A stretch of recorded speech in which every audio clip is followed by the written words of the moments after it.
আসসালামু আলাইকুম ওয়া রাহমাতুল্লাহি ওয়া বারাকাতুহু। বিসমিল্লাহির রহমানির রহিম।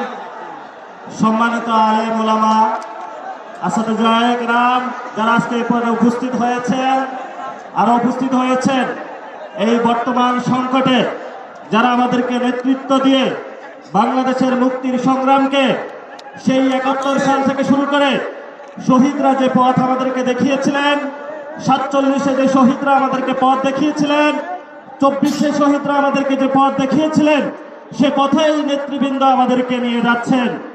আপনারা জানেন, গত ১২ই ফেব্রুয়ারি যে নির্বাচন হয়েছিল, আল্লামা মামুনুল হককে তারা ভয় পায় বলেই পার্লামেন্টে ঢুকতে দেয় না।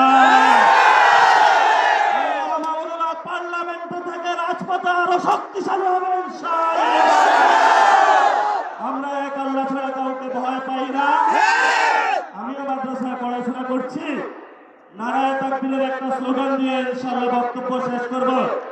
বাংলাদেশে আমরা যতদিন জীবিত থাকবে, বাংলাদেশে যতদিন থাকবে, নারায়ে তাকবীরের স্লোগান চলবে ইনশাআল্লাহ। নারায়ে তাকবীর, তাকবীর, নারায়ে তাকবীর।